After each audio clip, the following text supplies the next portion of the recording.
Hello there, everybody. Welcome back to this week's stream for the Acolyte episode 3. We're going to talk about everything that happened in this week's episode of the Acolyte, all of the good, all of the bad. Spoilers for those of you who have not seen the Acolyte. This is going to be full spoilers, so go back, watch the episode. You can probably rejoin us by the time we're off. We're going to go about an hour and a half for this stream, so make sure you have seen the latest episode of The Acolyte before you join our discussion, because there's a lot of things to talk about in this week's episode. Not nearly as much happened as I kind of expected, but we did have our flashback episode. This was the one that they've been teasing through the first two episodes. This was our flashback at what happened with this fire that they've talked about for two episodes, and we get to see it from OSHA's perspective for the most part. Will they go back and tell the next half of it from May's perspective next week? Who knows? We might see that next week. It is a little shorter episode. But just to talk about episode 3 here, we're going to get into all of the details. Make sure you send in your chats if you have anything that you're interested in to talk about with the Acolytes. Send it into the chat. We will answer it live. We will get to all of your questions, your comments, your theories about episode 4 and where the show's going for the future. Send all that into the chat and we will get to it. If you'd like to support the channel via super chat, greatly appreciated. As always, it sends your question up to the top, so we make sure to get through your question. We did not get through everybody's last week. Had so much great discussion last week. It was hard, and we almost went 2 hours. So make sure you're sending in your chats as fast as possible. We'll be first come, first serve outside of super chats. So send those in. And then let us know, of course, what you thought of this week's episode. So as always, we will do our little review here prior to starting the discussion from the chat. So I'm going to pass it over to you, Sonic. What did you think of the third episode of The Acolyte?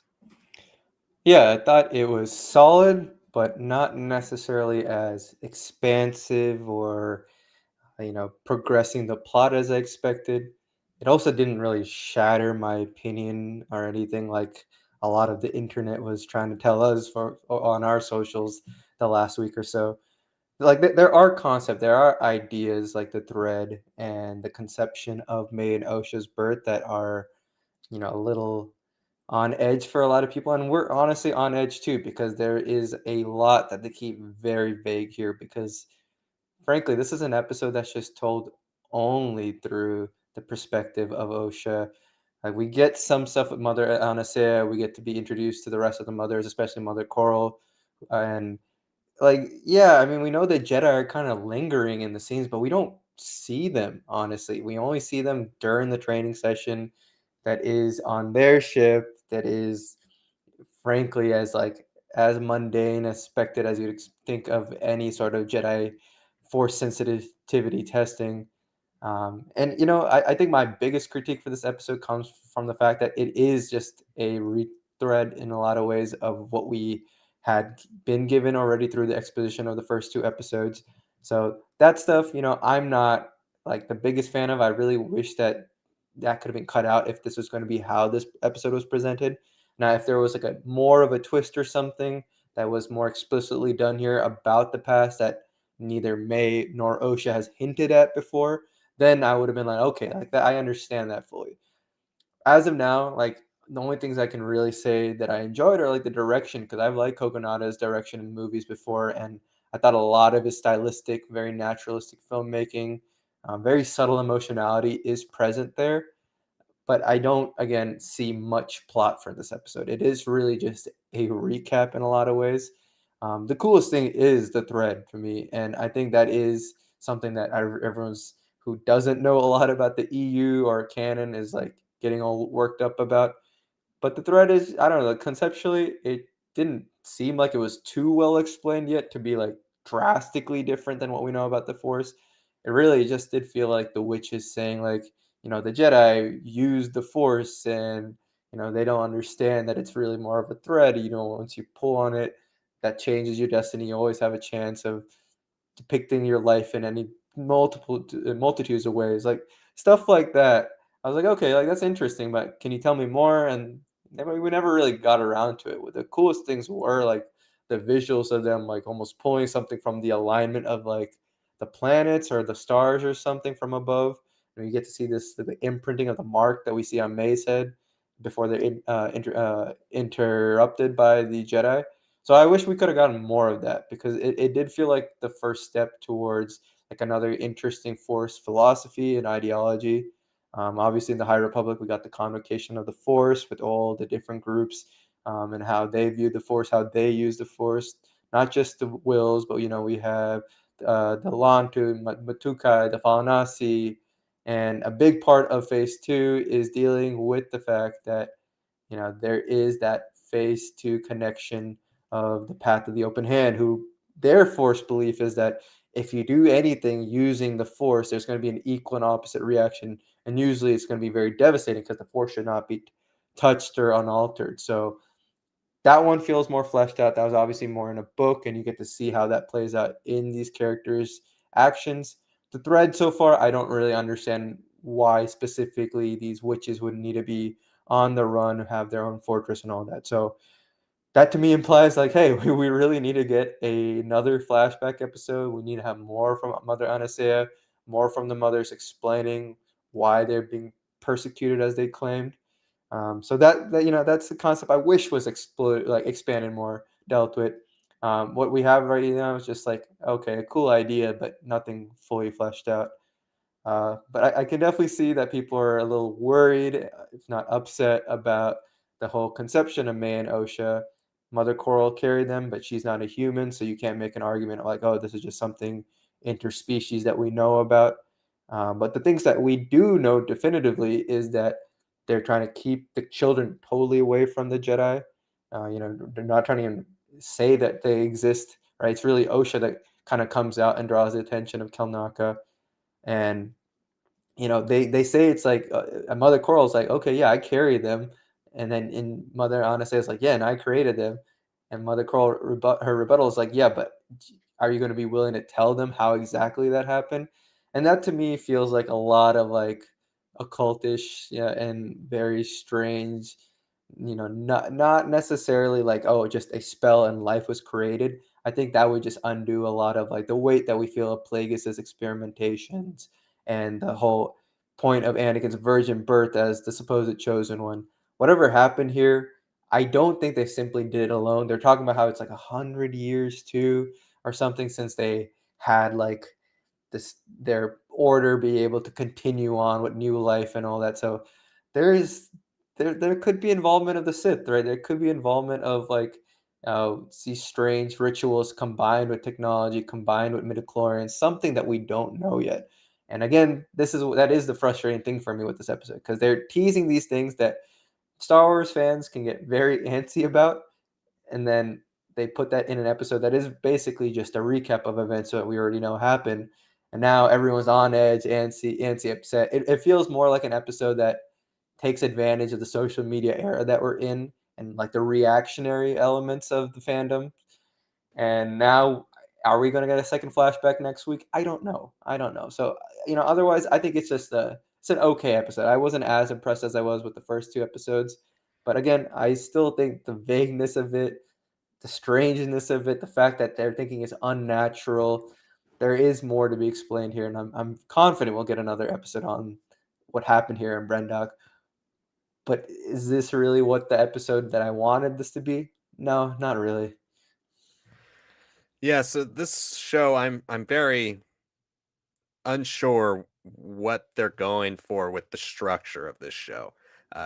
As those of you who watched last week know, I can't stand long-winded exposition. They gave us long-winded exposition last week about this event, like from multiple perspectives, and then they show it again, like in completely the same perspective that we already have the exposition for. So then, yeah, we do that, right?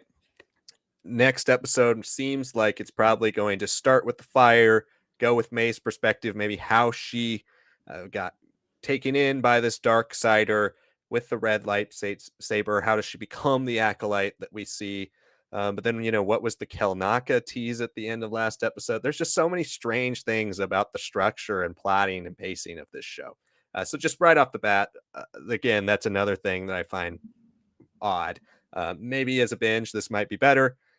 We are obviously know that a lot of Leslie Headland's work has been on stuff like Netflix, where you can binge all the episodes back to back to back. So that is a little bit better for pacing when you have odd structure, right? But when you have weekly episodes, the structure needs to be compelling. And I haven't found the structure of these first three episodes to be that compelling. Even though the mystery that's here, I think, is interesting enough to keep watching. So that's one thing just kind of right off the bat. I did actually think this was the best made episode of the three. Like it can start to finish, it was the best built. But that doesn't necessarily mean much when I thought the first two were really poorly put together. So I was mixed on this episode as well, just from the plot structure, right? I want to see May's perspective. I do think this is a misleading episode, or it's not misleading, but it's showing what and reaffirming what we already know from OSHA, right? This is giving us that perspective. Another week of believing, yeah, the Jedi are the good guys. And then next week we'll see it from a different perspective where yeah, May might have started something, or our mother Coral might have done something that could have antagonized the Jedi. I mean, in Dara here, we kind of double down on her being very stern. She's kind of a no nonsense Jedi, whereas Soul, on the other hand, he likes the small talk. He's very relatable. He's compassionate. So there are those two different sides to Jedi here, and I think we're going to see something that the others have done that complicate matters for this this whole perspective, and we're going to see it. I would guess next week because I think it would make more sense for press to kind of have seen a bunch of story that revolves around the same event before we jump into like the thing that will twist and change the way we view this show, right? So I do think that's where we're going. Um, but I found the structure of this whole thing very, very confusing why it's paced out this way. Um, Moving back to the actual Force stuff, yeah, this does seem almost like a descendant of the Path of the Open Hand. It's like an evolution of that, right? We know, kind of spoilers for those of you who haven't read the High Republic Phase 2, but we know from the High Republic Phase 2 that the mother, the leader of the Path of the Open Hand, is a Force sensitive. And she is kind of manipulating and controlling all the people who are part of the path through the force. And so it's this kind of messed up part about the cult, right? Is that she's the very thing that they're supposed to be hating, and yet she's using those people's hatred to double down and drive her own agenda, right? And it's the interesting thing about the Path of the Open Hand. And it's interesting thing about that cult is how that all comes together. So I think this could very well be some type of descendant. We're led to believe in the books that the Nile are a direct descendant of at least the Martiro part of the path, but other parts of the path that could have come out of that 200 years ago and turned into these witches very well could be something that you could connect back to the books. And I think that would be pretty interesting. There are a lot of other things involved in this episode that I think are intriguing to see how they connect to the larger world of of Star Wars. Obviously, there's a perspective here that's like the Jedi just come and they take whoever they want, kind of thing. And that's kind of what this episode, at least the witches, want you to believe. But that's not necessarily true. As we know, Soul in this episode's like the Jedi don't just take kids. It has to be usually the parent's choice because the kids aren't old enough. Taking an older child like Osha is a big exception. And so that is the thing that's a little concerning is like to me, it seems like the only reason to take a child like that would be a midichlorian count that's astronomically high. And that's a little worrying for what the future of this chosen one prophecy connection might be.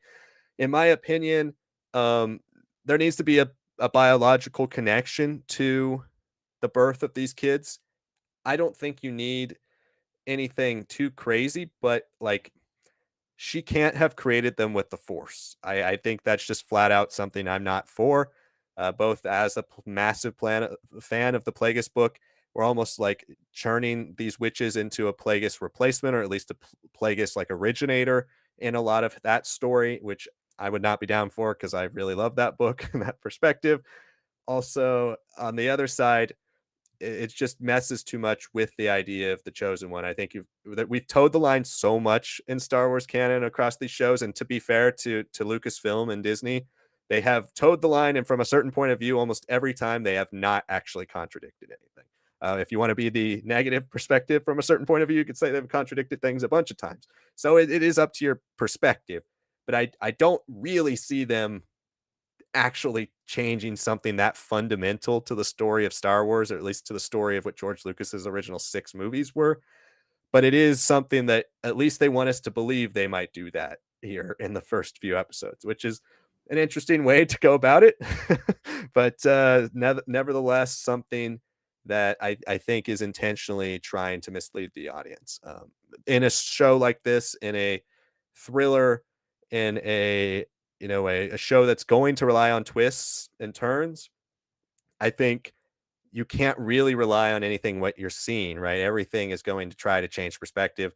And one of the things the filmmakers have been very adamant about has been that this show is going to try to shift perspective, try to make you see the bad guys' perspective as much as the good guys. And so we're going to see that at some point, and we're going to have to choose our side, basically. And I think that's going to, by its very nature, be divisive, because are you on the side of the Jedi, or are you on the side of the bad guys? Who are the bad guys, right? That whole thing is going to come into play. And I'm intrigued still to see what happens. But yeah, this was another very controversial episode in that sense, where like it's not picking a side yet, it's not picking a direction, it's implementing more things that could contradict other stuff. But this is only episode 3. And as you know, fans like us who are very measured, who try to give everything a shot and want everything to succeed, I said last week, The Acolyte, when they announced this in 2020, The Acolyte was my second most anticipated Star Wars show that they announced after Ahsoka. So I want this to be awesome. But we still have 5 episodes to figure out if it is. Haven't loved it yet. Hoping the next 5 episodes turn it around. But everybody, send in your questions, your comments, your theories about The Acolyte. What'd you think of some of the things we said? Let's have a good conversation here for the next hour and 15 minutes or so. And we'll start it with Anthony Tiff, who off the top says, great episode, was really intriguing and excited to see more. I'm glad you enjoyed it, Anthony. Anthony also says, one of my opinions from last week's stream was due that since Palpatine in Legends had operatives while he was a senator, could this be the status of Kamir if he's not a Sith worshiper? Well, Palpatine wouldn't be around at this point. He wouldn't be born yet. And he definitely wouldn't be involved with the Sith yet if they, somehow decided to make him born at this time. But I do think Kamir is some type of operative of whatever this dark sider is. I mean, we already know that, but I think he's more than just a friend of May's. It seems like they have a very friendly relationship, maybe grew up together as members of whatever this dark sider group is, but I don't think he's connected to Palpatine in any way. No, yeah, it's not only just too early. I think the implication of Kamir so far is that he's more of like a smuggler type. He's more of a character who's more steeped in the underworld. He's not really working from within the system to make these things happen for May, for their Sith master. And even if you were, I think that would have been something that would have been more explored in direct connection to Seoul and Vernestra, because we already were at Coruscant. That would be the most ideal place to handle something that has a little bit more political subterfuge and is more established in like upending the bureaucracies, the government, the structures that the galaxy has assumed will never be broken down or harmed. So no, I'm not gonna say it's that quite yet. That being said, I don't really believe Kamir is like just a smuggler type or anything either, because he's done some things, he's said some things that are not exactly what I'd expect out of that type of person. So I'm expecting him to have a much bigger role in the second half of the season for sure. Ali says, I'm loving the Acolyte. Glad you're enjoying it, Ali. Anthony says, do you think the way the witches created Osha and May is the way Plagueis created Anakin in Legends? So, yeah, I want to address that too, because that's also a very big misconception about Plagueis. He doesn't create Anakin. He has a theory that his experimentations with midichlorians has an opposite reaction that created Anakin, as like almost kind of the way that the sequels took Kylo Ren and Rey. Like one side rises, if the dark side rises, the light creates a counterbalance, right? That's his theory, is that there is a counterbalance created by the Force to combat how great of a dark power he is, basically, and how his manipulation of the midichlorians is the thing that instigated that. But he didn't create Anakin, so that is a big misconception that a lot of people have in with Star Wars Legends. But I am very much so concerned that midichlorian manipulation is going to be kind of started here, and that maybe not, Mother Anastasia is not going to be a stand-in for Plagueis, where she's not going to be the one that trained Palpatine, obviously, because she's dead in this episode. But she might be kind of that stand-in for an initial midichlorian research or midichlorian manipulation, and maybe the Plagueis archetype for canon eventually kind of finds that researcher or is infatuated by this cult's uh, ability to use force magic to create life. So that's something that I think is pretty interesting that they're really messing with. I personally wouldn't love it, but it does seem possibly the way they're going. Yeah, I mean, again, this was an episode. Well, it's not. It's to be fair, it's not 100% recap. There are details we didn't know. Like I said, it is that emphasis on finding out more of what their practitioners are. Um, but like, it's not happening the way we expected, and I think that should apply to every detail of this episode. We're getting presumably just what Osha saw and what she believed happened, right? She knows she had those conversations with Mother Anastasia. She knows that she was under the Buntu tree and May and her were fighting all this and that, right? I don't I think after this episode, I don't really believe that we're going to get a Rashomon perspective. I think there's enough gaps in what we've been presented with that are going to totally change the consequences. Like if you're looking up online right now and you're thinking like, oh, May put the whole fortress on fire from a little lampshade. I really don't think that's what happened here, right? So, and I think that's the same thing about that here, right? When it's like, oh, this is like an immaculate conception for these two twins. No, I don't think so because they don't. If they were, there'd be a little bit more of like the Shmi reaction where she's like, I just genuinely don't know how that happened or why that happened. Whatever they did has some level of manipulation. We don't even know if that's just something that the mother did on her own, right? We don't know what the process is like. This is an episode I wish they at least gave us a few concrete steps about or like implications that what they did was very dark side related and had something to be, and which is, I mean, they're telling it straight up in this episode. We're considered practitioners of the dark side. It's why we've escaped and continued moving around, right? So why? Like, tell us why, right? And we saw like a glimpse of it. We saw like when they were with the character Torben, right? He falls on his knees, his eyes go black. That's not really a Jedi power. That's not really a light side power. It seems like he's almost being like choked out and like removed from his body. There's something really, really strange and messed up happening there. But we get that for 5 seconds, right? So we're like, okay, what does that mean? We just kind of gloss over because this whole thing is about how Osha chose to be a Jedi and the Jedi saved her, and she didn't want to be just like May and paired together. That's all this episode is really doubling down on. I will say that's not too much more than what we already knew, right? I guess the biggest thing is to say is like, okay, we understood some of the Force stuff, and we find out that Osha and May were not like super happy together before everything went down. But yeah, I don't think Leslie Headland at this point is messing with like the weight of Lucino's work in Plagueis, which if you read about Plagueis, that was a novel that took him years to get off the ground because people are like they were like very concerned in publishing with George Lucas. Like, we don't want to mess with that idea, right? It's already such a like strange thing for Lucas to have put in there, but it is theirs. But now if you're going to say Plagueis messed around with that, yeah, and that, I mean, that also just speaks to the fact that it's such a dense and hard book to read that you could have easily misinterpreted what Plagueis was examining, what he was thinking about, what the Force was doing. So I really don't think that these witches suddenly have like a quick in and out way of doing these things. I really don't. I think there is something, like you said, Liam, biological to it. I think there is something that they are missing in their process. I think there's another party involved here. I mean, could really honestly, I wouldn't be surprised if the Sith figure that we have here in the show has been manipulating, has been providing details, maybe is directly tied to Tenebris, or is it even Tenebris? We don't know yet, right? Tenebris has always been described as a mad scientist. him giving some crazy things for this witches to use their special force abilities on, that could be a way to make it happen.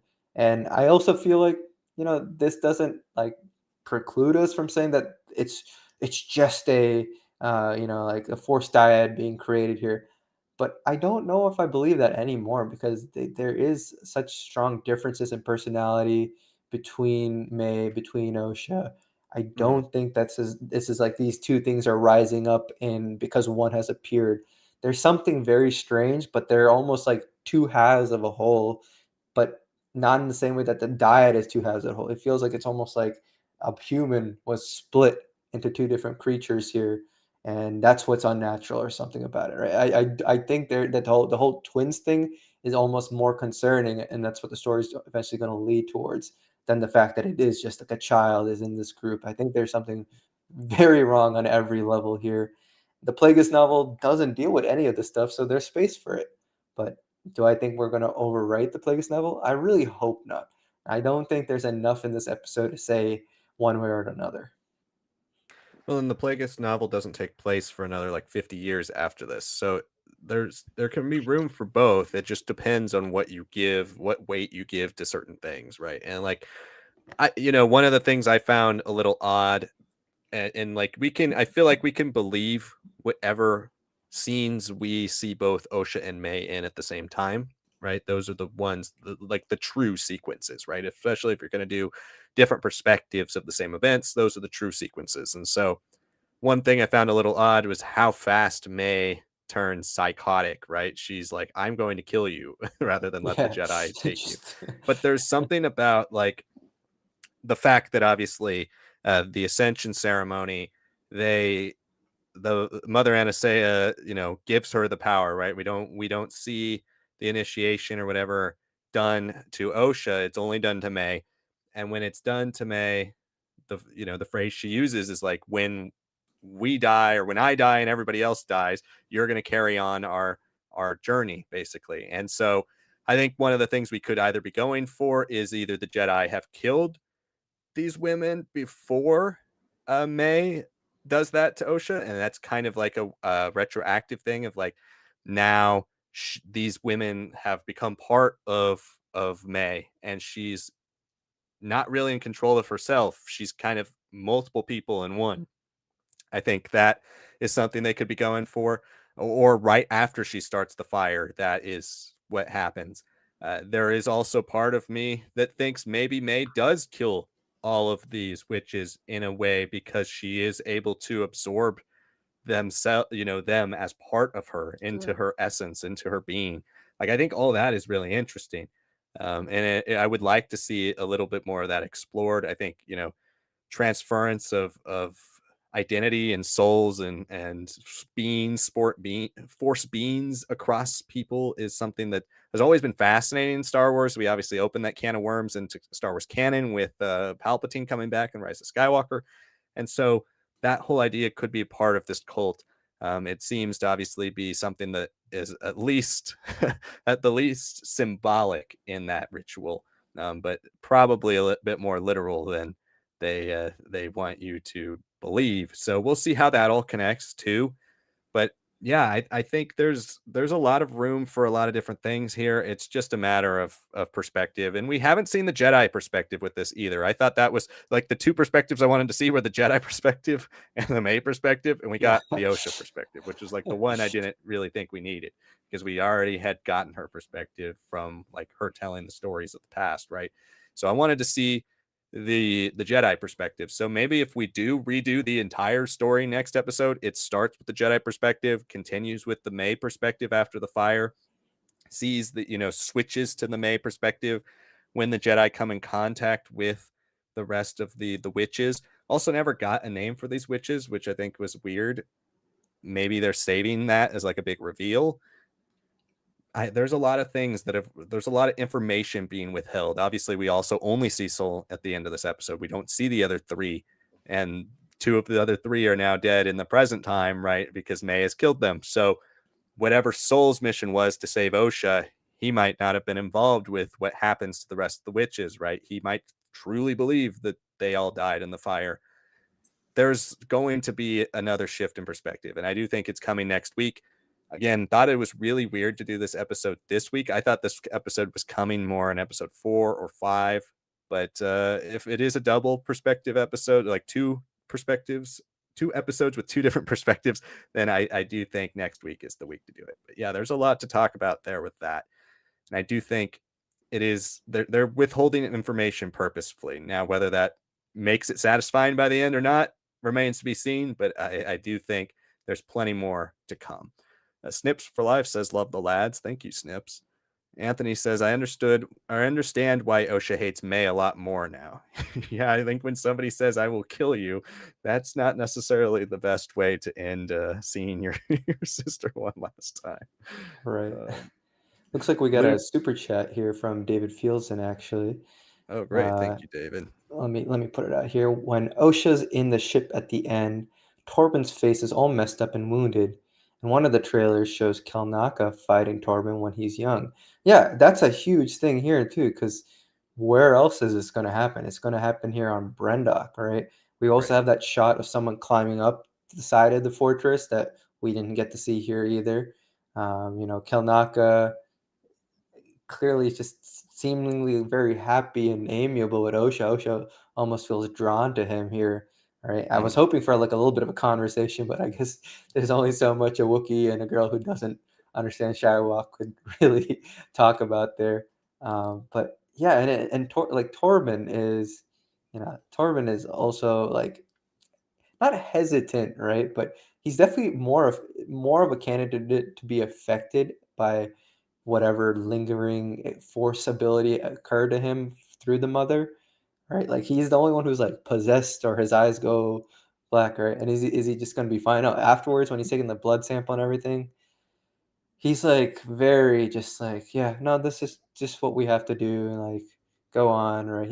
He's trying to be nice, and he's like, yeah, after a lot of training, but he doesn't. He seems almost out of it still. So there Yeah. is a lot that we're missing from here. Totally agree with you, David. Like there is some details that they put here that on a rewatch could probably definitely stand out.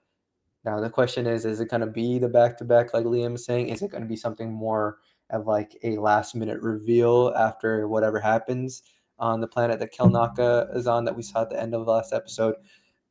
The structure of this show is something that I think isn't the best part. It's definitely probably one of its weakest parts, and I hope that whatever comes in the next episode at least gets us a big foot into the door of that revelation, or it just straight up shows what May saw or what the Jedi are doing. If there's 3 flashback episodes and just 5 episodes of real time what's happening here, that also would be fascinating for me. But I don't know if that's really what they're trying to do or say, or if that would be enough time to then develop characters like Yord and Jackie before they have that fight with that Yeah. Sith that they have, and all the other red shirt Jedi that are definitely going to die.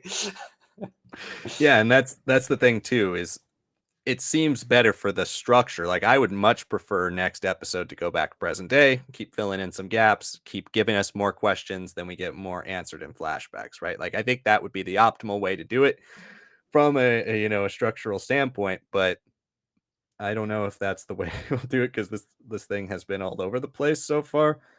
But I would like that, and yeah, you're absolutely right, David. And there's so many sequences we haven't seen. The trailers for the first teaser not really telling us anything about what the story was actually about.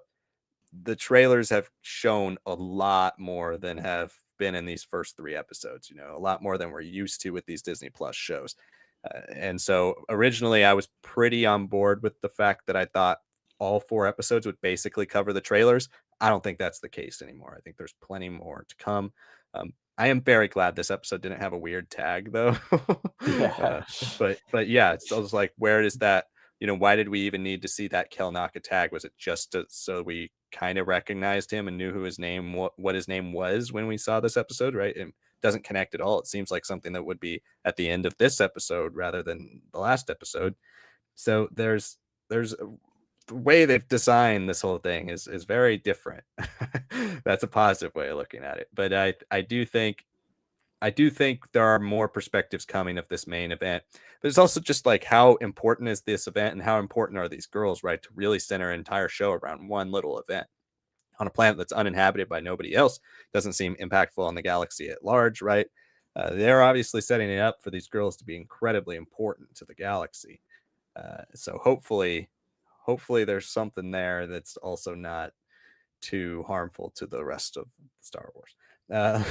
Going back to Luke, Luke says, I don't really think this is a recap. I think this is a very intentionally misleading perspective. The Jedi were definitely cutting down the witches in front of May. I think that's very possible. I'm not discounting that. I still think there's ways the witches die without May, or I mean without the Jedi killing them, but could aren't the fire. I think the fire is a very simple answer, right? I think there are other answers for it that don't involve the Jedi, but I do think the Jedi kill some of them. I think that's inevitable, and I do think there's going to be some fighting. Now, what happens to the main ones? If there's some type of ritual sacrifice, there's some type of weird thing to transfer their essence or their spirits into these girls. I do think that's part of this. I think there's going to be some type of spiritual transfer because they mentioned they haven't had children there forever. They haven't had this ceremony, but yet all of them know how to do the ceremony. There's a lot of mystery around this cult, and I do think there's going to be some type of big reveal. Now, it might not be a big reveal to the average person, but I think they're going to name drop something to whether it's important to the High Republic or the EU or Star Wars in general. But I do think they're going to name drop something at some point. It's why they haven't told us what the name of these witches are. Yeah, and I mean, whatever ability that they're using, it is incomplete, right? The whole point of this was like the twins were both supposed to get it. I'm assuming, when May gets her marks, that's on the left side of her forehead. I would assume if Osha actually went through with it, it would have happened on the right side. Like, and the fact that they're always just like, no, you have to be together, you have to do the right things. And May is really emphasizing course we like both like the same things. Of course we both want this, right? And then for her to be like, I'm gonna kill you, right? It's like, okay, like what's going on there? But then the very next shot that we see of her, she's like calling out, oh she, like she's back, she's a kid, she's scared, she's fearful of what just happened. They're both reaching out for each other. And obviously the camera also cuts away from when we see her like fall, right? Because the Mhm. episode ends with her in front of the buntu tree, right? So we're like, oh, okay, like was there just like a episode 5-esque scene where she just got sucked into some hole and then landed in front of the tree or something? Like I don't know. Like there is some very, very interesting uh cuts, right, from the cinematography perspective that they're hiding. And like you said, David, before, right, the fact that we, on first watch, a lot of people won't even see that Tormund's face is scarred when Osha wakes up. Yeah, there are things that happen that we just don't know about, and a lot of it was from the trailers too. So I am very excited for that. I think when we said recap when we were first talking about it, it's more that it's just a recap of what Osha believes and what she's been told to believe, right?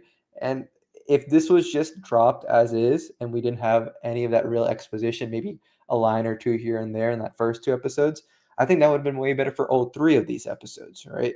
The Agreed. fact that we got all that exposition and then we got this, it feels like, okay, great. So they didn't like each other and then May got upset and burned down the place. But we also don't believe that 100% either, right? So I think that's what we meant more by recap, or at least that's how I was phrasing it. Um, I'm sure once we get the other perspective, and if there is like a tertiary perspective we don't know about, it is going to be a fascinating thing. Because I think just even the design of the whole fortress of the planet, the fact that we see Soul being like the only one kind of stalking the children too. Like there's a lot of things that seemingly have happened before these kids are aware of like everything going on with the ascension ceremony, during the couple of days or two that that's happening, and then definitely what comes afterwards, right? So yeah, I hope that whatever this episode has teased us and been hidden away pops out a little bit more on a rewatch, and then whenever we get the other part of the flashback, it really like makes sense and fits together. And then even like leakers and everyone, nobody knows what's going on in that final episode, right? Which is I think fascinating to me because people were talking already about the Ahsoka finale and stuff like that online if they knew details with the production. Nobody knows what's going on with the Acolyte. And it almost feels like The Force Awakens in that sense, where it's like everything is so locked down. But whatever we're getting so far, even even officially released, is so misleading that all you can do is like watch and find out. And if you don't like it, you don't like it. But I think for a lot of us who are like, what's going on? Like, why does it feel like we're not really doing much yet? That's what's kind of keeping us there. That mystery is definitely keeping me there for sure. Yeah, definitely. And I do completely agree with that whole POV of like, we spent way too much time or basically telling everything that happened from Osha's perspective of this exact moment in the last two episodes. We reiterated it over and over again, and then we saw the exact thing we've already heard. Like if there's an attempt at misdirection, what you would do is either tell obviously the different perspective in the flashback episode because we already know from the exposition that this was the perspective that we've heard, or you would give such little hints about, oh, there was this fire and that changed everything, or oh, I thought May died in this fire. You would never really say anything else besides that. It would just be little hints at this thing that happened in the past, and then you go full into the details, and now we see the real way it happened from Osha's perspective. We don't have to hear about it and then see Yeah. it. But then, yeah, to do it, I feel like to do it again now from May's perspective, it's going to start feeling a little redundant. So we'll see how they do it. I hope they accelerate it, but we're going to see the Jedi perspective. We're going to see May's perspective. We'll see how it all goes. Anthony says it's good to see different perspectives on the Force other than Jedi and Sith. Path of the Open Hand perspective reminds me of certain tribes who believe we should not use or touch nature. Yeah, and it is very much so inspired by that kind of belief. It's that thing of whatever one person does for their own benefit or unwillingly or willingly, they harm the rest of the world by doing that. That's what the Path of the Open Hand believes, by just using the Force to what does Kevmo do in the beginning of Path of Deceit? He uses the Force to lift the flower, Yeah. and it could have dire consequences to the rest of the galaxy. That's what they believe. And so I thought that was a really different perspective, something we hadn't seen yet in Star Wars. And I think it works really well in High Republic Phase 2. Phase 2 is very underrated, by the way. If you haven't read Phase 2, it's definitely worth a read once you catch up on Phase 1 and Phase 3. But yeah, I do think a lot of that, the philosophy of these witches does seem to stem from Path of the Open Hand in a lot of ways. And I would love that connection, especially because Phase 2 was so disconnected, right, Yeah. from Phase 1 and Phase 3. It did really feel like, why are we even doing this? There were some great stories, but it didn't really need to be there. And so if the reason it's there is to connect to the Acolyte more, I think that's a cool way of doing it. And it gives a little bit more gravitas to Phase 2 as well. Yeah, no, I mean, I'm in full agreement. I hope that whatever is being done here in the High Republic era gets to be as interconnected as possible or evolved throughout the centuries of the storytelling being told. That would be a great connection to have here. Um, and again, the fact that Leslie designed this or was working on this, and then the High Republic was happening at the same time, and she was like, "Oh, okay, yeah, let's like kind of merge these ideas together and work with it here." I'm sure there are going to be some very concrete things here besides just Vernestra Rowe that are going to be dealing with the consequences or even sub like side consequences of everything to do with the Nile, with the Nameless, and everything else. So Phase 2 is a very great place to pull from because there's a lot that ultimately doesn't seem that important to Phase 1 and 3, or is just like something that feels almost resolved. But there is a lot of mystery there still too that can be a source of inspiration. And you never know with this evolution, with these like cults that have had very tumultuous periods in their existence, a certain Sith or some other dark side practitioner could manipulate them, could definitely like give them the solutions for their existence that they need. Right? To say that we're not going to have Sith in the High Republic era as a whole, right? Maybe we don't have it in the books in that initiative, but I could definitely see this bit being 100 years before the Phantom Menace, being where the Bayonite Sith are making more of these plays, are trying to destabilize the Jedi's place in the galaxy, right? Not just with the political intrigues and with the bureaucracies of the galaxy, but with the other Force cultures who have, tolerated them, who have worked alongside them for millennia. Right. And I mean, we already see that in the Clone Wars and stuff too. There's manipulation of other dark side cults. There's other, like the way Palpatine has worked with the Night Sisters in the past, whether threateningly or not, there's been connection between Sith and Darksiders, right? And even though by the time of the Clone Wars, the Sith are fully revealed, it is something that is not out of the realm of possibility that a cult like this stems from the Sith and that teachings would be similar, influence which would be similar, and some of the things they're doing for the Sith. And it might be one of the reasons why May is discovered by the dark sider. Maybe when the witches fall, this dark sider comes back to this planet, to Brandok, and discovers May as the only survivor. That's, I think, something that's possible. There's also a possibility that maybe there's this dark sider kind of living there. We don't There's a giant fortress and there's not that many witches there. So there's a possibility that there's more happening in this fortress than meets the eye. Obviously it attracted the Jedi. We don't know exactly what attracted the Jedi. You're led to believe in this episode that they're just kind of exploring, and they heard a rumor that there were these witches living on this planet, as they're exploring whatever area and sector of space is around this planet. So there's going to be all these reasons that unfold, and I feel like the more and more we talk about the show, the even though there's 5 episodes left, if they all stay around the 30-minute, like next week's is supposed to be like 35 minutes with credits or something like that, so that means, but maybe a 30-minute or less episode. If they all stay around the 30-minute or like high 30s, low 40-minute episodes, it seems like a lot of story to fit into one season. We do know the Acolyte is not a one season show. Like it hasn't been greenlit for season 2, but they want to make more. So there's probably going to be plot points that are hanging in an attempt to resolve them in future seasons, but hopefully it's not too much, because there's a lot to lay down with the lore around the show, and there's also a lot to lay down with things we've just seen in the trailers that they haven't fully explained yet. So Colton Smith also says, thought the episode was largely boring and the dialogue wasn't very good. That's a fair opinion, Colton. I was relatively entertained for this episode, but I did think some of the dialogue they wrote for the girls wasn't that great. Like, I think when you're writing for kids, you have to give them material that they can handle and things that also sound natural to children.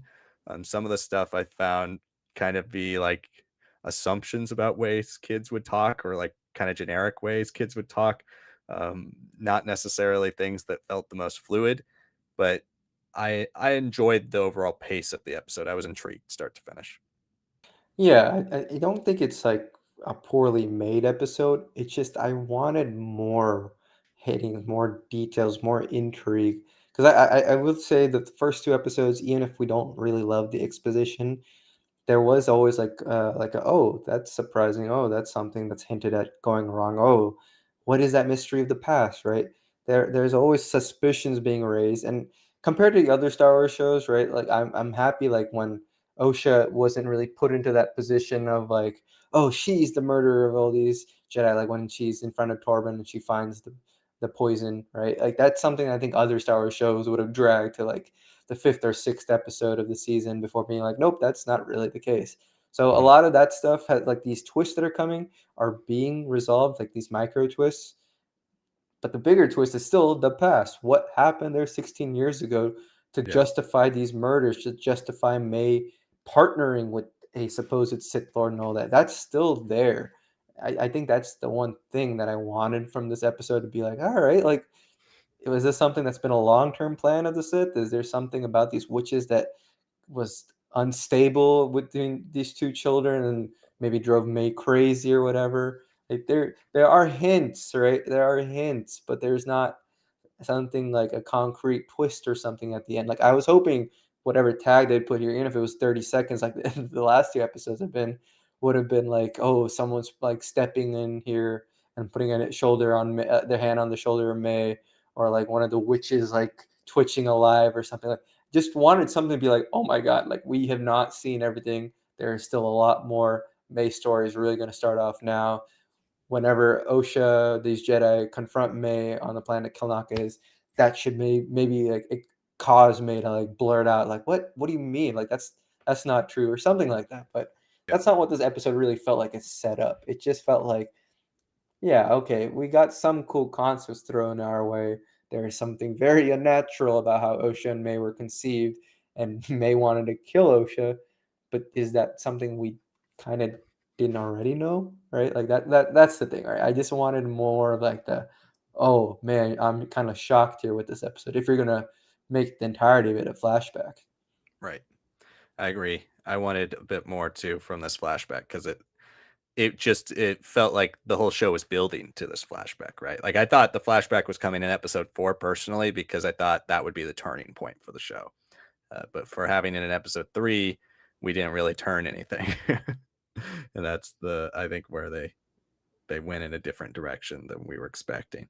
Anthony says, I don't see why people are upset as Plagueis created Anakin using rituals. Again, Plagueis doesn't create Anakin. He thinks he might have created Anakin, but he doesn't. He doesn't actually create Anakin. It's a fine line, but he doesn't actually create Anakin. The most Plagueis does, for all of you who haven't read the book or for people who might not understand what happens in the book, is Plagueis actually doesn't create life with the Force. It's kind of a play on what Lucas wrote or has Palpatine say. And again, Palpatine, unreliable narrator, right? It's a story used to convince Anakin of something, right? It's not actually 100% factual. So that story can also be taken with a grain of salt. But the way it happens in the book is Plagueis, there's a second apprentice to Darth Tenebris, one that is also Bith, named Darth Venemus. This apprentice attacks Plagueis in Plagueis's home after Plagueis has killed Tenebris in an attempt to become the Sith, master himself.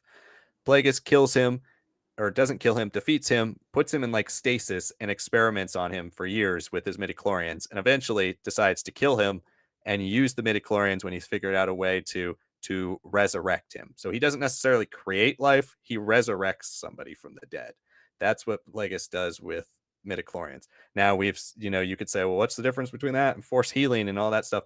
Yeah, canon has kind of thrown a weird wrench into that because we haven't seen people brought back from the dead really in Star Wars Legends as much with the Force. We've seen spirits live on, we've seen ghosts, but we haven't necessarily seen somebody go from death to back to life as we've seen with Rey in the sequels. So there could be different interpretations of it for canon, but again, Plagueis, he never actually creates life. He just resurrects somebody who was like officially dead and then restores life to them. So you could say that's created life. You could say it's not, but he doesn't create Anakin. He doesn't go to Shmi and like put the midichlorians in her. Like he thinks he might have created a reaction within the Force by his experiments. Okay. Colton also says, episode felt way too long for me personally. That's a rare one, Colton, with these short episodes. But I kind of agree. I didn't think it felt too long, but I honestly felt like this was one of the more satisfying lengths of an episode Yeah. we've had, and especially for this show, but in a bit for some of these Disney Plus Star Wars shows, because a lot of them have been way too short. I actually felt like this one was pretty well paced for me. Yeah, I felt like this was longer than like the almost 40 minutes that was there. Mm, Like they were, and it wasn't like stalling out. It was more of just when they were in the fortress, when they were doing these things, when they were discussing, showing the training, showing the ascension. It was longer than I felt, and like that runtime implied to me. So it's interesting. I mean, Leslie seemingly feels like she doesn't need, or has been told that she doesn't need much runtime, and maybe that hurt the first two episodes here. But I guess not having exposition dumps in this one definitely might have yeah. really helped with the pacing here, because I think you could have taken all the exposition of the first two episodes and probably saved 5 minutes at least, which could have really been used to like spread out some of the details here. Again, the flip side of that is like, okay, well, there isn't really that much going on in this episode that we didn't already know about, other than the ceremonies, other than a lot of stuff related to the thread and the twins, and that's fair. But yeah, no, I agree. This one felt longer in a way that the first two don't. The first two almost feel like I'd say the second one is closer to the feeling lengthwise that I was feeling here. Like, oh, this is going longer than expected. But yeah, no, I mean that's a good thing, I would say, because I like longer episodes of TV in general. Yeah, I think I'd rather it feel slower and more boring than way too fast, which we've seen so many times with these shows. But I think we can all agree, Colton, for sure, that this was not too short. So this was the one episode wasn't too short. Matthew says, not a great show so far. Hey, that's a fair opinion, Matthew. Anthony says, I think Disney Plus needs to do Netflix style of releasing episodes. Yeah, we've discussed that in the past, the pros and cons of that. I mean, I feel like Netflix now regrets it, right? We've seen them do with their highest profile shows, whether it be Stranger Things or The Witcher. We've seen them do these episode batch drops, right? I'd be down for Disney Plus to do that. I still love I mean, maybe selfishly for our show, right? We come on every week and get to talk about it, but I still love the idea of watching one episode a week and having to keep waiting to see what happens. Like, yeah, it's not really as modern of a thing as binging, especially with so much out there. And I think maybe you do lose interest over time from an audience if you don't have a lot of things to binge, right? But I like this format just as an as a person who's grown up with this type of format, as somebody who watched Game of Thrones with this format, who watched a lot of these high profile shows with this format, right, where we get to talk with our friends and talk with you guys and talk with everybody every week about what's going to happen next. I like this format, but I think when they're paced like this show, then I see the argument for drop it as a binge or drop it as batches, right? Because there are certain formats that you can only do in a binge format. They don't work. They're not satisfying in a weekly format. And I think that's one of the problems with the Acolyte so far is it's almost built to not watch it weekly. There have been, like, I think Andor is pretty satisfying to watch weekly. I think The Mandalorian, considering it's an episodic show, is satisfying to watch weekly. But there are a lot of these shows that don't feel like they're satisfying to watch weekly. And I think The Acolyte seems to be one of them so far. Yeah, no, I'm in full agreement of that because it could be a combination of her and her experience working on a Netflix show before, obviously with Russian Dolls, both their seasons. It could be just a combination of not having worked on something of this scale and kind of defaulting to more of like the Star Wars style, MCU style, like movie over uh, multiple episodes sort of thing that we've been getting on. And again, I don't think it's inherently terrible thing, right? It's not a terrible viewing experience. I haven't felt like, upset by anything or like feel like, oh man, like, oh, this is not like something I was expecting to happen, or like, oh man, and I'm not really enjoying myself. I still am, absolutely. I think I was feeling enjoying myself a little bit more after the first two episodes, but that's also because I got to see two episodes at once. But yeah, this it feels like this could have been a show that worked better in a batch release, right? Like if ultimately, let's say that the first two episodes are like, just introductory to the world, and then episodes 3 to 6 are a mix of great like lightsaber dueling and flashbacks, and then 7 to 8 are like the consequences and like dealing with setup for future Sith stories and plays there. Mm-hmm. Yeah, I think that might have been a better situation. But like you're saying, Stranger Things, all these shows, they're not doing that anymore. Even they're like saying we're going to get two opportunities to milk the season in Yeah. people's perceptions, right? The thing that's really standing out to me about the Acolyte and how it's been constructed is that while I do agree it's definitely going to be a better binge, and I'm pretty confident of that, especially after this third episode. I do think it is a reflection of a lot of modern TV that knows how the weekly format is received, knows how social media is so reactionary and so loud, go positively and negatively about episodes, right? I think once we get the full story that this season is trying to present here, which is a complete story, it's not a cliffhanger story. That's what's been promised to us. I really do think that the choices that have been made in these first three episodes, especially in this episode, will feel a lot better. It's just right now, it's so easy to just get riled up about something without realizing that, hey, like, what am I actually like upset about? Am I upset that it felt different and strange? Yeah, that's totally fair. But if you're saying I'm upset because it changed everything, I don't think that's a fair argument to make because we don't know, right? We don't know half the details. We see hints and teases. Again, like brought up in the chat, Torben, I didn't even realize for the first second that he's Claude when they're back on the ship when Osha wakes up. Like I went back immediately after seeing that, being like, oh my god, yeah, you're right. There are things that are happening here that in a binge you would have probably seen and been like, "Oh man, like what the heck?" And then like an hour later, you're like, "Oh, okay. Oh wow, like that's surprising. Oh, it's a different perspective here." Right? But that's the problem with this show. It's in this era where you need to do weekly to get engagement, to be spread over the monthly payment plans and everything that are going on. So, are you gonna like play around with that? Are you gonna play with people's expectations? Sure, yeah.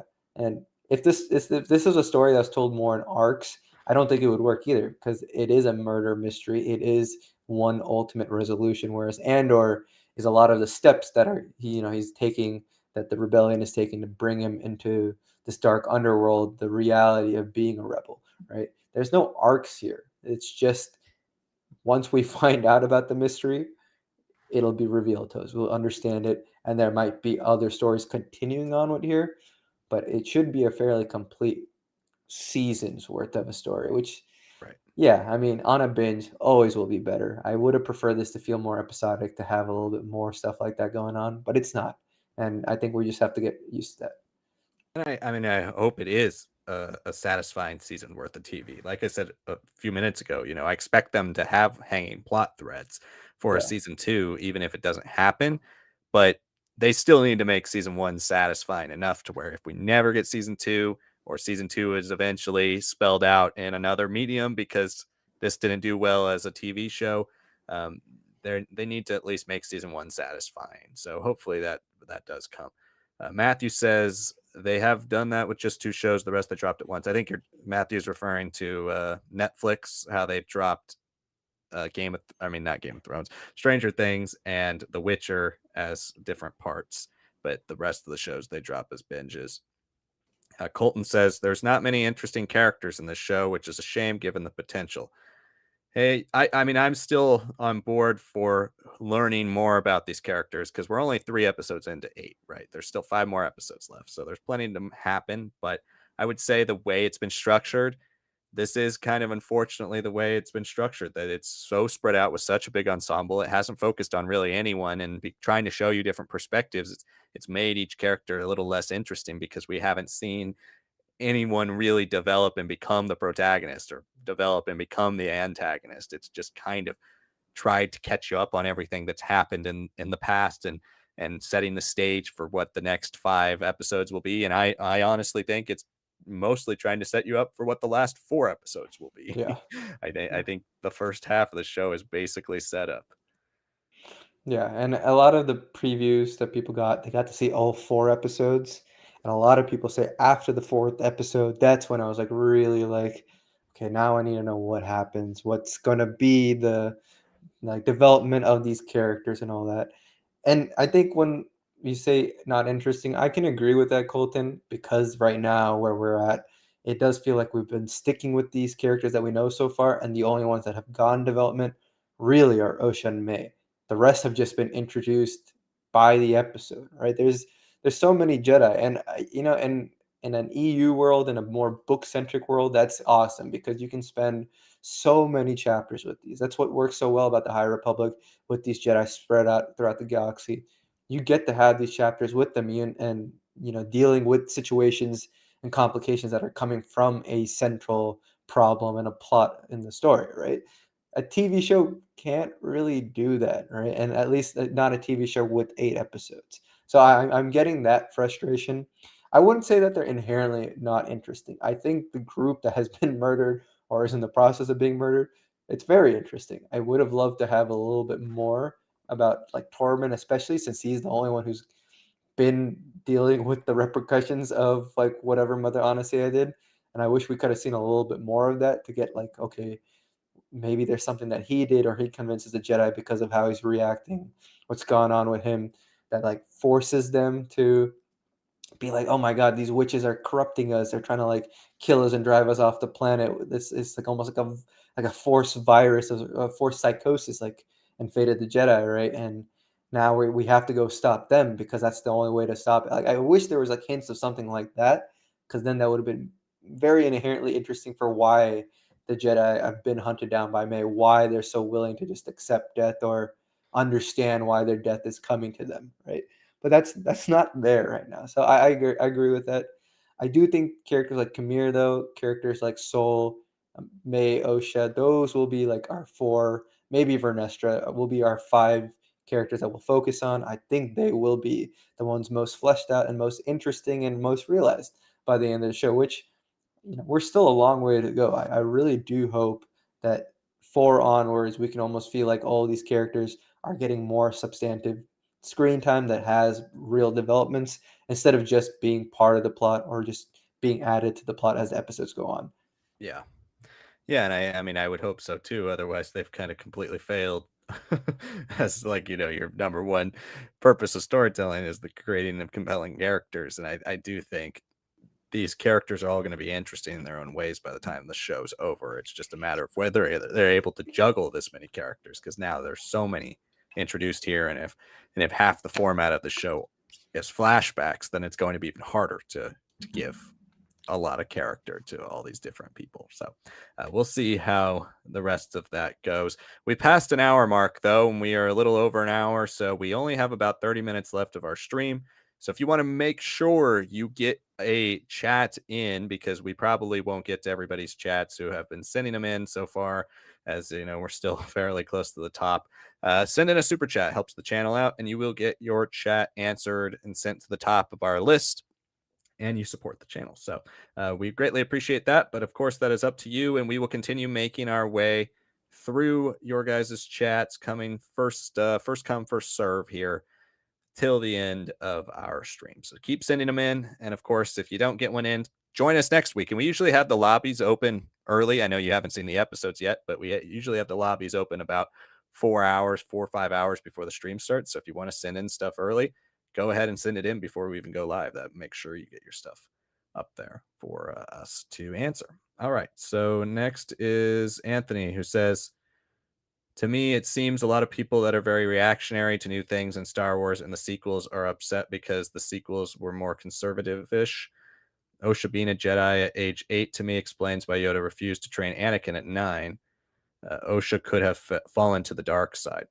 Yeah, and I think there's going to try to be some kind of connection there. Just in general, that would be too old to train Jedi. I think from pre-established lore, both in the High Republic and out, that is something that I think especially when you compare this to High Republic, there are starting to be some holes in the connections that I'm a little concerned about. I think if this was never billed as the end of the High Republic, I'd be a little less concerned about the connections. But we've already seen like people like Azine Mariala um, from the High High Republic Republic Adventures, Adventures. right? Yeah. She is a Force sensitive who's like 11 or 12 years old, but they won't train her as a Jedi because she's too old.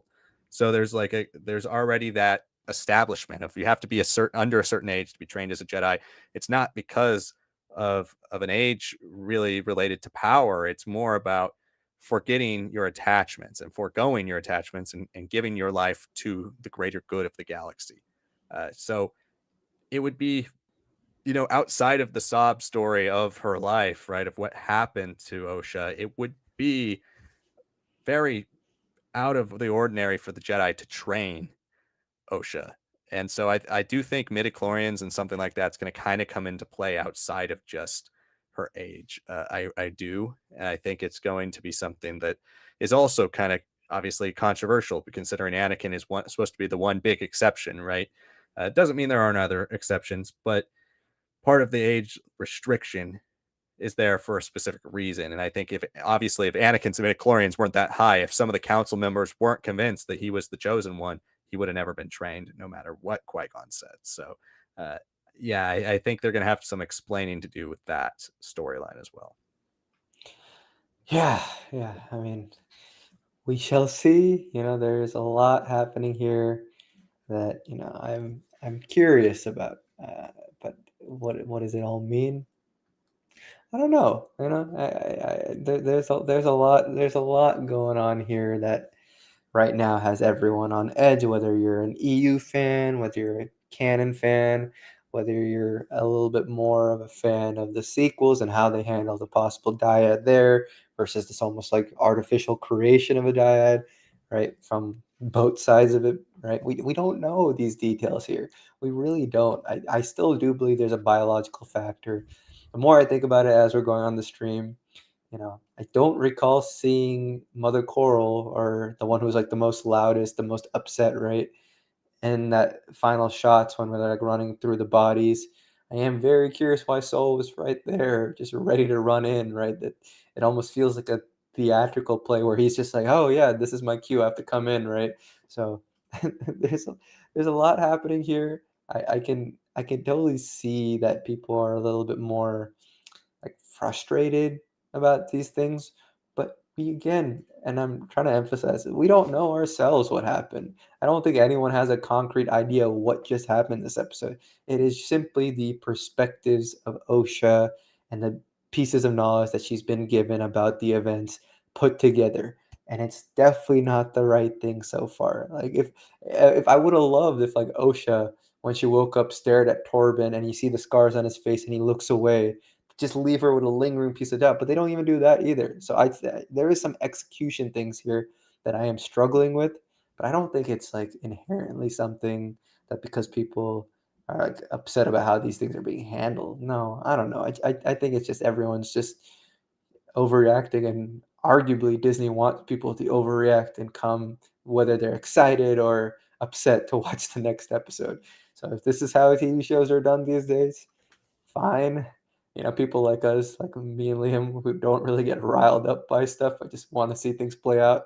Probably not the best for our our own health, but yeah, we'll see how it goes. Yeah, I mean, I'm fully ready to get riled up by the end of the show if it calls for that, but we're only 3 Yeah. episodes into 8, so, there's plenty of time to save it. It doesn't mean that the show is well paced for a weekly episode drop, but it Yeah. it is, especially in today's world, but it is the way it's happening, and by the end of the show, we'll have to see how it goes. But yeah, another word on Mother Coral too is, like, the whole idea of her being the one that obviously gave birth to the twins. That is also interesting too, because you would think even if there was like some type of midichlorian manipulation or even a force, some type of forced birth or whatever, um, they would be part Zabrak too, but they're Yeah. not.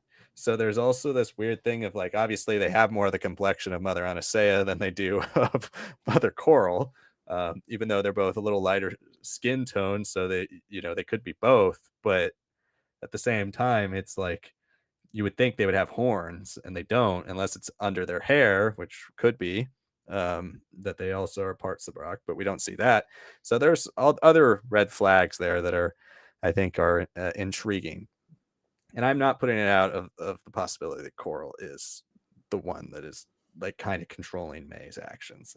We could even see Coral be one of the Sith, the person with the red lightsaber, maybe. Well, who knows? We'll see. What if she's the acolyte before May, right? That could be Right. fascinating. Like for her clan or cult or whatever you want to call it to continue to be reborn in this way that Mother Anastasia is talking about. She's made a deal that only Anastasia knows part of, right? And because things are not going the way she wants them exactly to be, Coral's like, all right, well, you know what? I'm just gonna like, you know, make some things happen here.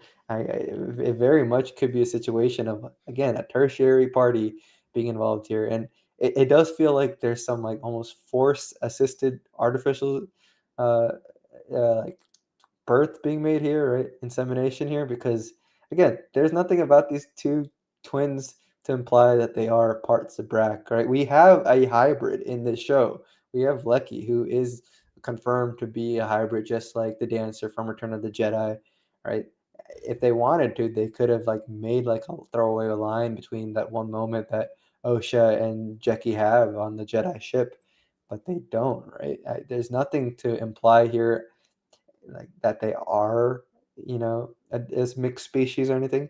I think if anything, the one thing that I'm actually like kind of on board with is that they've had the same hairstyle since they were kids, the same Yeah. red coloring like Mother Anastasia, the same like it is like braided, twisted hair, and I'm very curious like is that like a natural color? Is that something that has is permanent and lingering? If it's just looks the same 16 years later, right? Is that something that is also indicative of like how they're not really humans, right? There's some strange force related things behind it. That could be, yeah, it absolutely could be. Anthony says, appreciate it that you guys allow me to feel welcome. Just today on Reddit, I told people I liked the Acolyte, and they told me that I was a fake Star Wars fan, which causes a lots of mental anguish for me. Well, I'm sorry about that, Anthony, but we're glad you found a kind of a safe haven here in Star Wars Lads, and we never would call you a fake fan for liking anything. Plenty of things we don't like about Star Wars, plenty of things we love that other people hate. There's no such thing as a fake fan. You like Star Wars, you like Star Wars. That's just the Yeah. way it goes. Those people are trying to gatekeep something that really can't be kept. It is a massive franchise with so many different facets.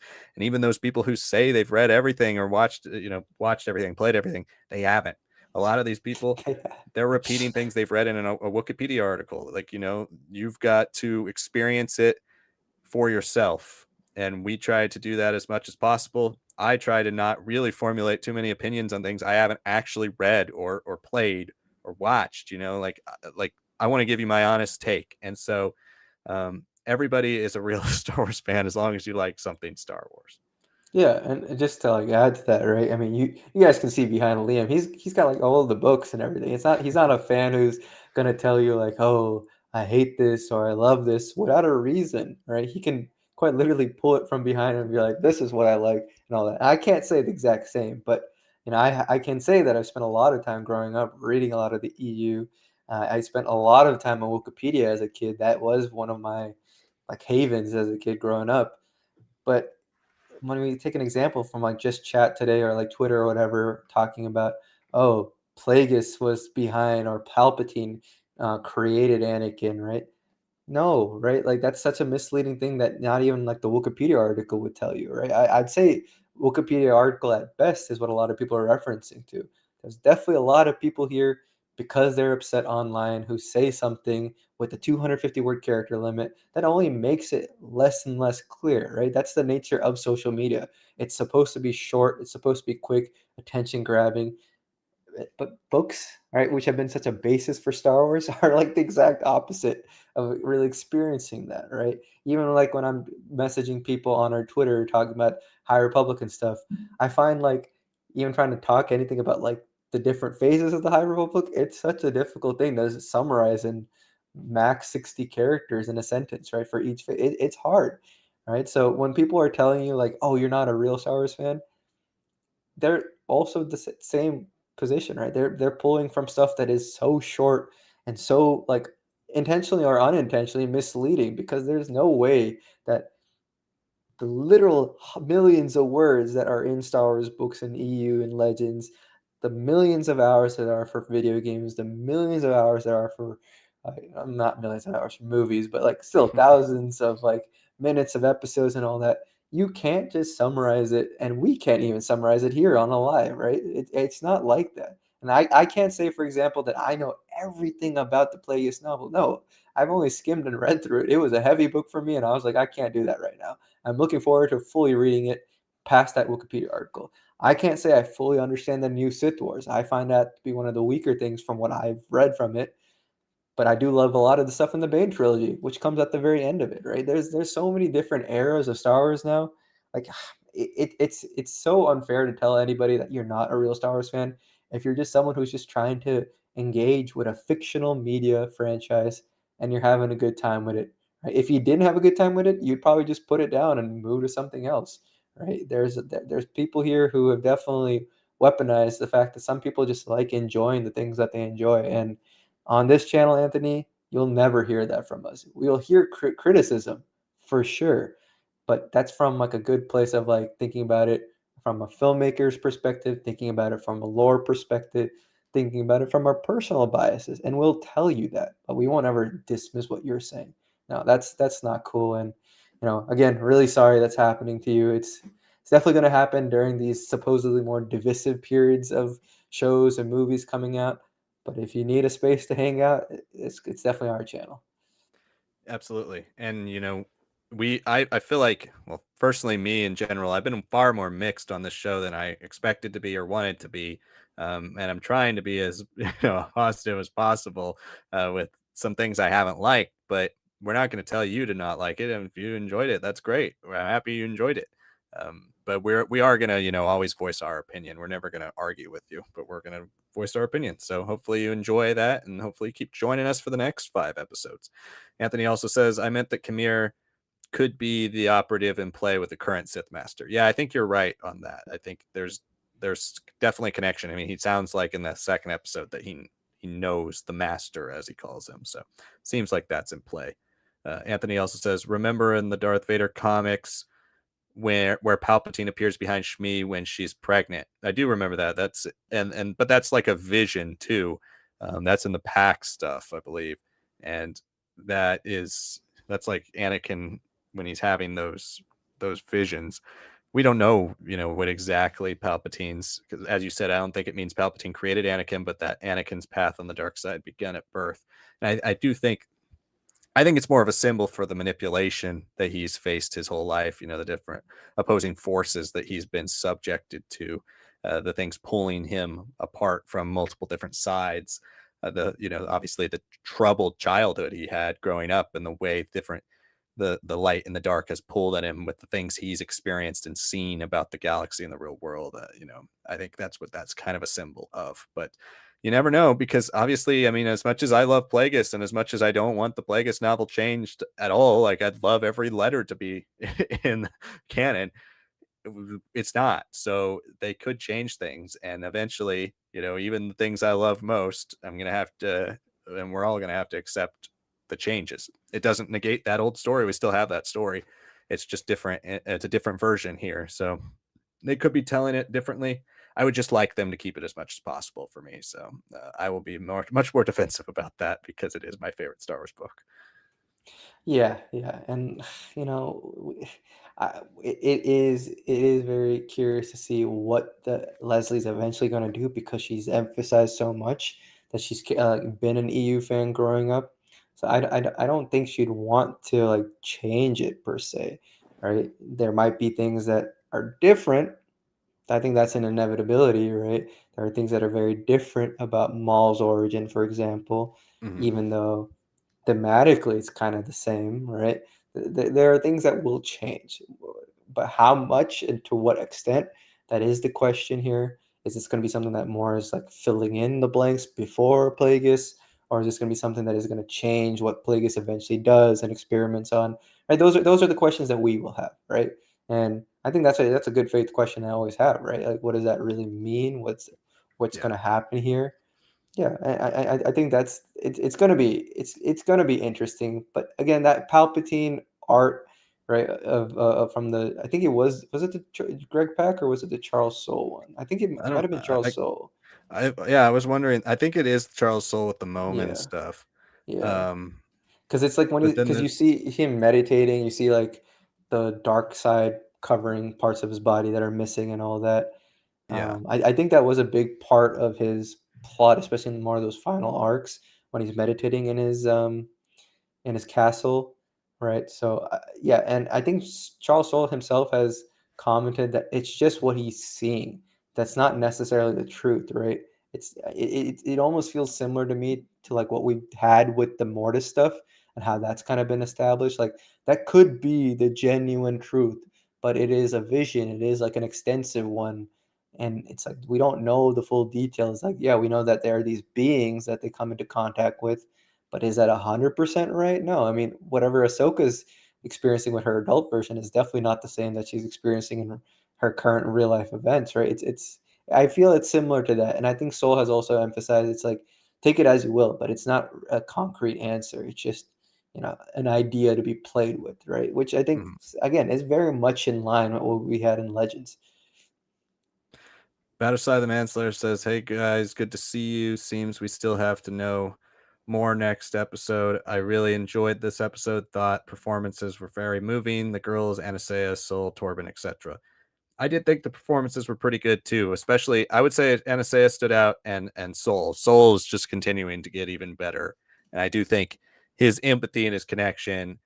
He obviously compared his character to Lee Jung Jae, compared him to Qui Gon, and you can definitely see that empathy and the way Qui Gon is able to, get down on one knee look Anakin in the eye and kind of converse with him as a person, not just as a kid. I think that's what you see a lot here with Soul and Osha. There's a connection there. He's able to connect to people. And that's where this whole thing's interesting. I started to bring up a little bit earlier too about like the whole idea of this episode wants you to think that like the Jedi just take these kids and they don't really care what anybody else says. That's not necessarily true. We know usually the parents are the ones that giving them up, but it is the choice of these families, and the Jedi aren't just allowed to take anybody. It's one of the reasons Sifo-Dyas is so condemned by the Jedi Order, is because he was doing that. So yeah, we'll see how that plays out here moving forward. If maybe somebody like Indara was like trying to press her advantage and recruit kids out of the sanctions of the Jedi Order. Yeah, like you said, we don't know what we know about these characters yet. It feels like this episode just doubled down on the ones that were already established. And Anasea had a great performance. I do agree. Jodie Turner-Smith, I think, was very convincing and moving. Um, she did a lot without having to feel like an exposition jump in the same way that the characters like Yord, Jackie, and kind of have felt, right? And I like those performances too. I like Charlie's performance there. I like Daphne's performance. But I do think Anasea's was one of the stronger ones there because there is a lot that you can also kind of spread around with the rest of the mother figures, that she doesn't necessarily have to be the one dealing with it, but she has this emotional connection, right? And this emotional connection that she's trying to balance and leverage with the choices that she has to make with this group here. And then that's kind of how it ends, right? We don't know what their ultimate decision was. We don't know why the Jedi are like just so ready, why they've already been stalking them for so long. There's just so much that we don't know. And I would have preferred to knowing a little bit more, but the performances here were good. I really did like what we got. I like the world building, right? There's enough here that makes us feel like a really well established group, but one that is definitely dwindling in its numbers, is doing everything it can to survive, is trying to find peace and love for themselves. But there are a lot of mysteries and messed up things behind the scenes that we just don't know yet. There's this implication. I wish there was more concrete, examples of the implications of what was going on there.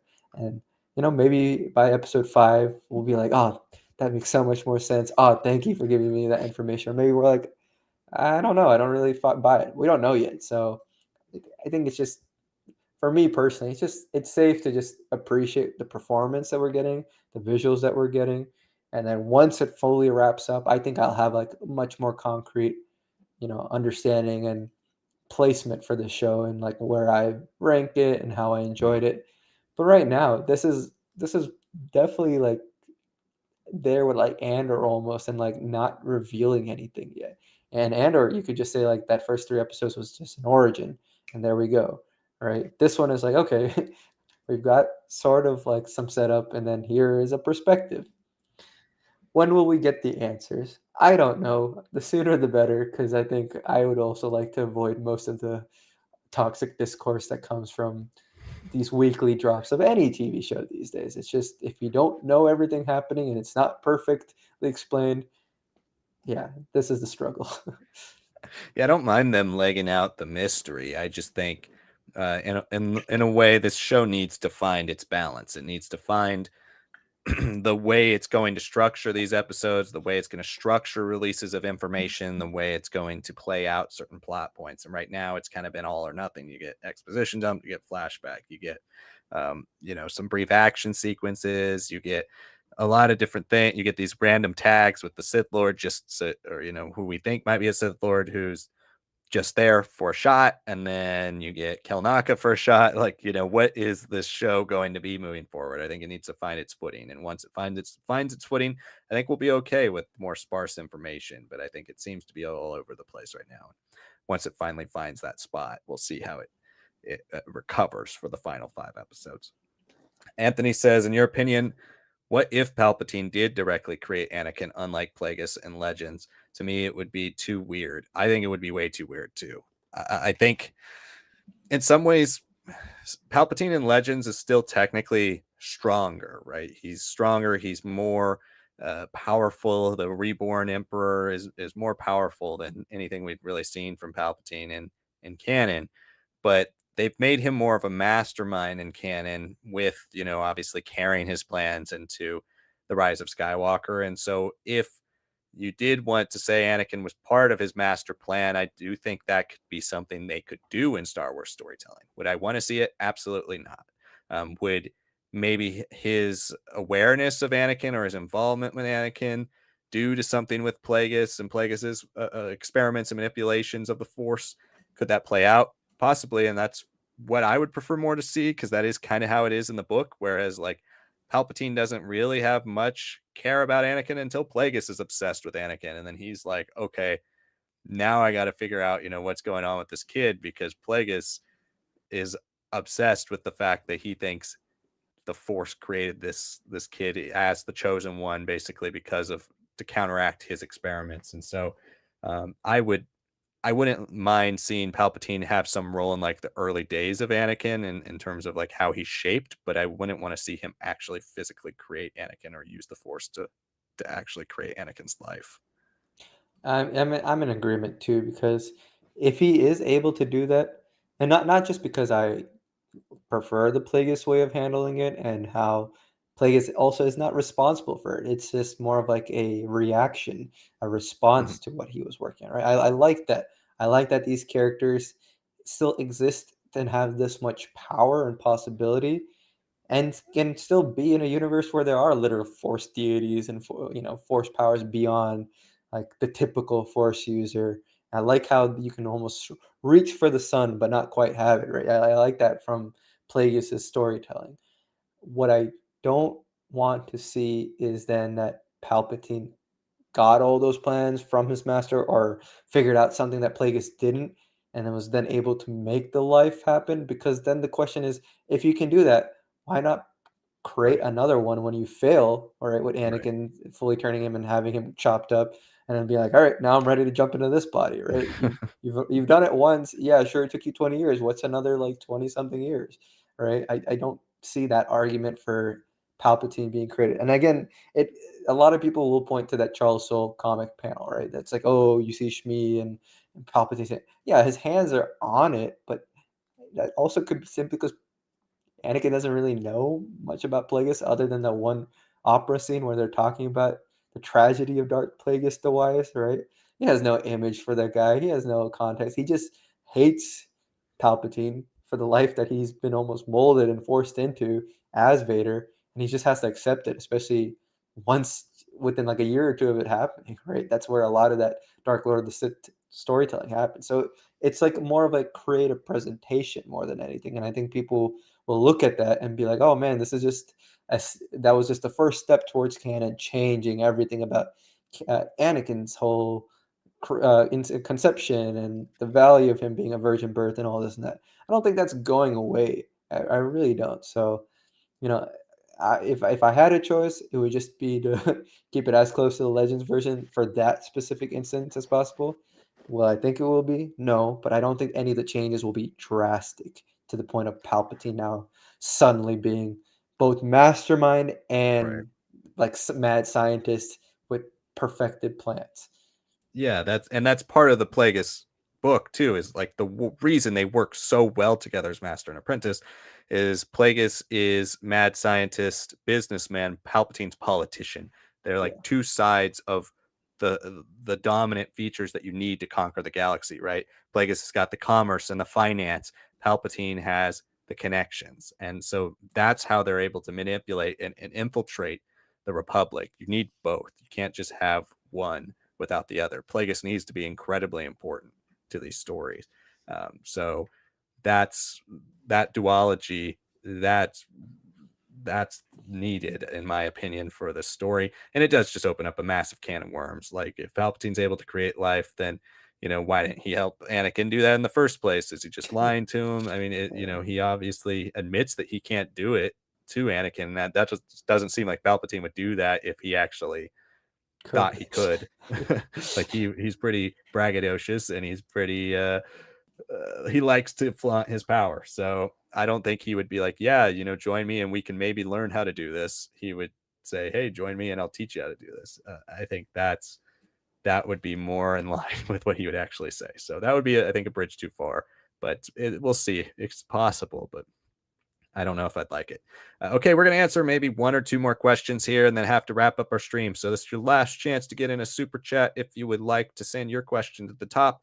If not, save those questions you had or those comments you had. We will be dropping predictions and speculation for next week, this coming weekend. So, make sure you could comment that on that video and we'll get back to you, or join us next week for the stream for episode 4. And we will try to get to your question as soon as we can. All right. So the next question here is Batasai, who says, I thought it was a neat lore expansion that the idea that the Jedi have an exclusive right to train Force users. Lucas was always interested in how institutions work and all of that, or work and all of that sociology build great the prequel. Okay.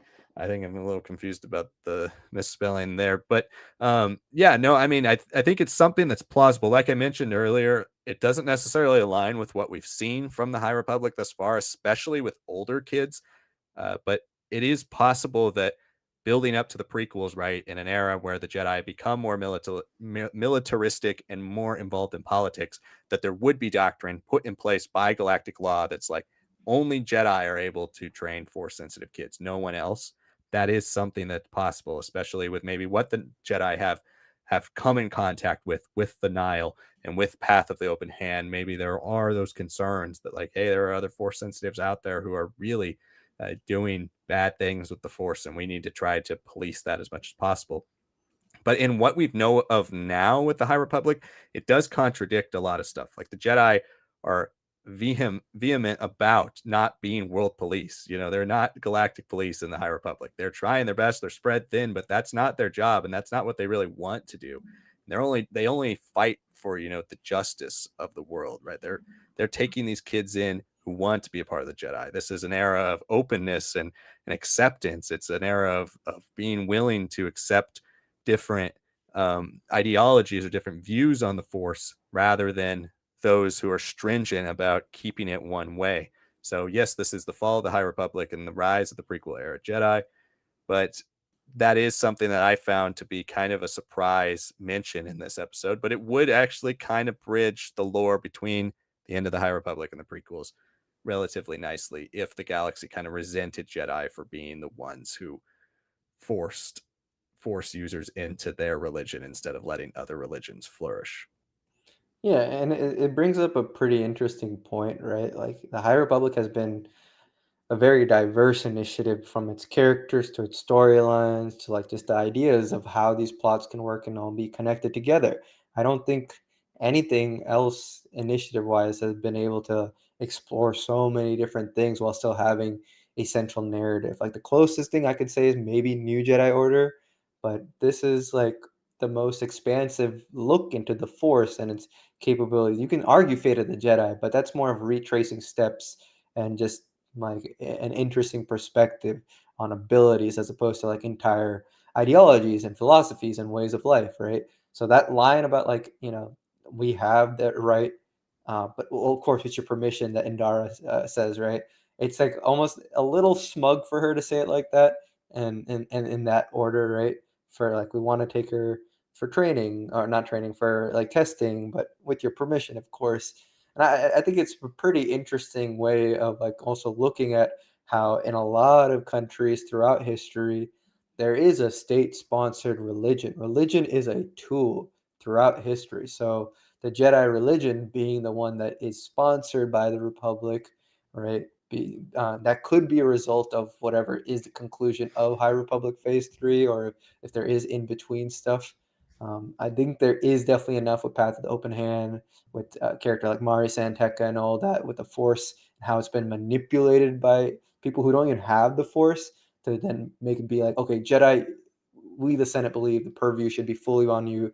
You guys have a system that we like, understand, know, and can definitely control in a lot of ways, right? So the idea that you can then take that real world example of a lot of state sponsored religions kind of being enabled to then cut out, crush, and destroy other ways of life, other religions. That's very cool, and I think that is cool about what this, the Jedi can do with these practitioners of the thread, or whatever these witches will eventually be put under.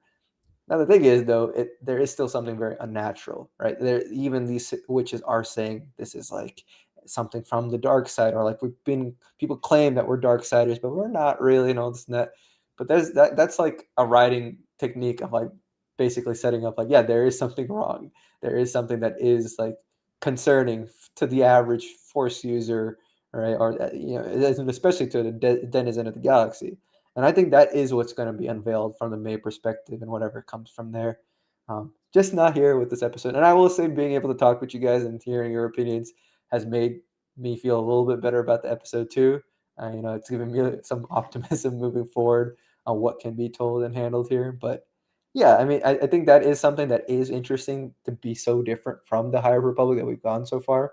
But it's definitely very in line with what we're getting with prequel Jedi and how they feel like, well, of course we're right. We're thinking about like, especially like in a recent novel, like, um, man, what we just read it and put a review on it a couple Living months ago. Force.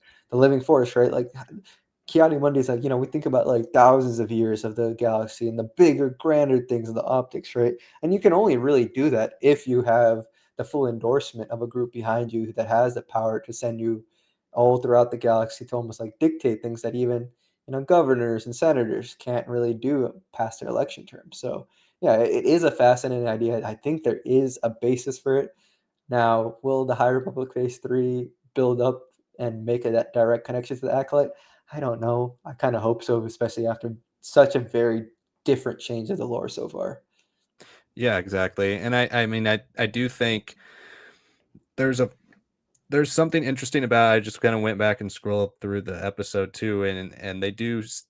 Indara tries to argue that the Republic law is the reason they have permission to test the kids, but Brindok's not in the Republic. Is their the NSA as a counter to that, and that's where the kind of right of the Jedi, right, that starts to take over. What does it mean to be, these legends, right? And in the High Republic, there's something very grounded and kind of human about the Jedi, right? They're not too many people see them as this larger than life, grandiose thing. Like they're presented as that in the beginning of the Light of the Jedi book, but throughout the rest of the High Republic, they are very much so part of the overall world. They feel more worldly than they ever feel in the prequels, where in the prequels, they are those people at the top of the tower in the Jedi High Council above everybody else, right? So this is kind of part of that downfall. I think it is an interesting lore connection, but it is very different than anything we've seen in something like Living Force 2.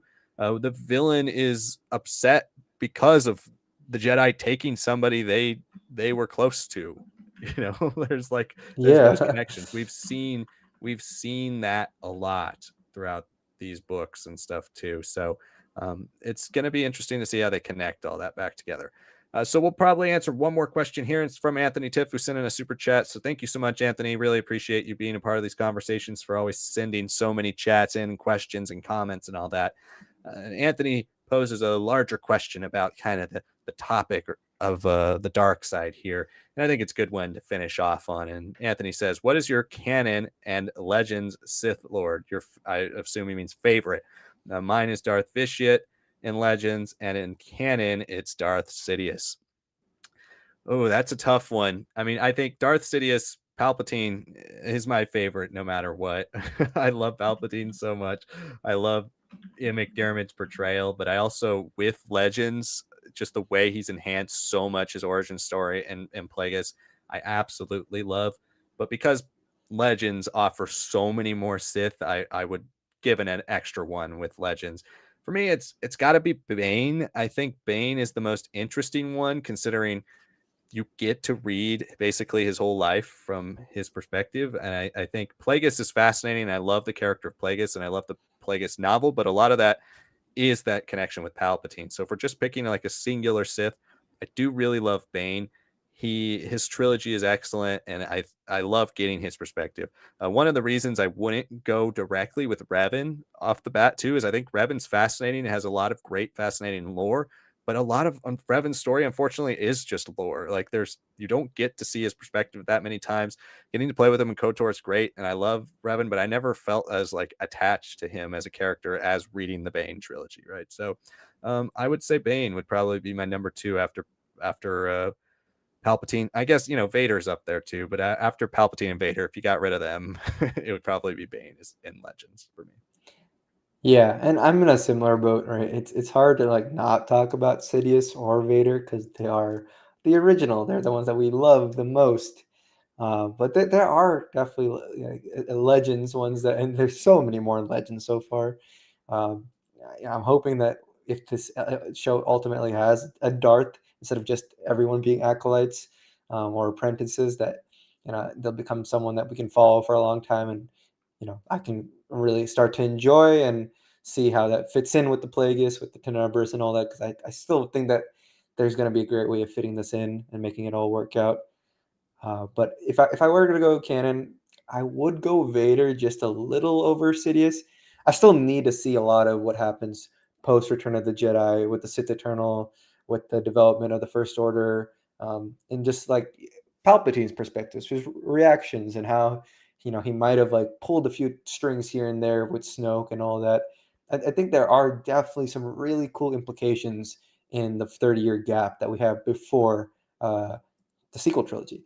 But we don't know that. And the thing we do know is what happens in The Rise of Skywalker, which I've enjoyed some of the fleshing out in Bad Batch in the Darth Vader pack comic, right? And for the 2020 line, that stuff is good for me. But I haven't really seen Palpatine's perspective, right? And we've seen his perspective in books like Dark Lords of the Sith. We've seen his perspective with a little bit with the Aftermath books. Obviously, a lot with the prequels, with the Clone Wars and everything. So that's what's holding me back right now. Whereas Vader, we've seen the whole Vader story, Yeah. Legends and canon, but I feel like they've handled him ridiculously well in canon compared to Legends. Because by the time of late Legends, it's like everyone had something like cortosis or new material that could destroy a lightsaber or mess up his suit, and they could easily take him on, right? And it's just whoever the author was would bring their new character and like, oh man, look, Vader could be defeated by this character, and then ultimately, like, yeah, sure, Vader wins, but Vader is getting these no names just totally destroying him. And I didn't like that.